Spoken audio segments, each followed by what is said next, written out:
అన్నగారు ఏందబ్బి యాస్ మారిండది?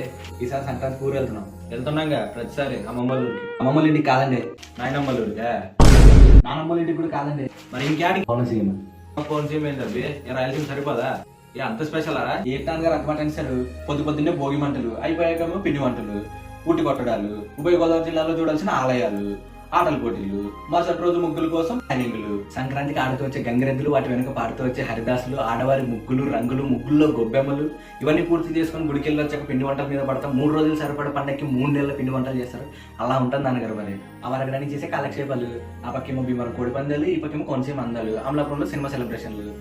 గుర్తొచ్చింది, మొగల్తూరం కోడి పందాలు తక్కువ కాదండి. ఇకపోతే తాడేపల్లిగూడెంలో కోట్ల కొద్ది కోడి పందాలు, లక్షల కొద్ది జనాలు, ప్యాకెట్లు, వేల కొద్ది గుండాట్లు, ఇంకా నైట్ కేసనపల్లిలో ఉన్న కొబ్బరి తోటల రికార్డింగ్ డాన్సులు. మన తెలుగు వాళ్ళందరూ ఒక్కసారైనా గోదావరి జిల్లాలకు వచ్చి ఇవన్నీ ఎక్స్పీరియన్స్ చేయాలండి. ఇకపోతే కనుమ రోజు నాటుకోడి, రొయ్యలు, చేపలు, పీతులు, వీటితో ఎన్ని రకాలు చేయగలిగితే అన్ని రకాలు చేసి అరిటాకుని వీటితో పాటు వారి ప్రేమ ఆప్యాయతలతో నింపేస్తారు. ఇక సాయంత్రానికి వస్తే జగ్గన తోటలో ప్రభలు తీరుతారు. ఇది చూడడానికి లక్షలాది జనాలు పొలాలు గట్టిపోయినాయి. ఒక్క మాటలో చెప్పాలంటే ఈ తీర్థాన్ని బేస్ చేసుకొని సంక్రాంతి పండుగని రాష్ట్ర పండుగ ప్రకటించాలంటే అర్థం చేసుకోండి. అసలు గోదావరి జిల్లాలు అంటేనే ప్రకృతి అందాలు, సంప్రదాయాలు, పద్ధతులు, మంచి మనుషులు, ప్రేమ ఆప్యాయతలు. ఒక్క మాటలో చెప్పాలంటే సంక్రాంతి అంటే గోదావరి జిల్లాలు అంటే సంక్రాంతి. మనలాంటి కోసమే నాన్నగారు ఎవరైతే నాన్ గోదావరి పీపుల్ ఉన్నారో వాళ్ళందరూ సంక్రాంతిని గోదావరి జిల్లాలో సెలబ్రేట్ చేసుకోవడం కోసం లోకల్ పీపుల్ ఒక ఆర్గనైజేషన్ ఫామ్ చేసి ఏపీ గవర్నమెంట్తో కొలాబ్ అయ్యి సో ఒక ఫెస్టివల్ సీజన్ రన్ చేస్తున్నారు. వాళ్ళ ఫామ్ నా దగ్గర ఉంది, ఫిల్ చేయమంటే ఫిల్ చేస్తాను. మరి ఏమంటారు నాన్నగారు?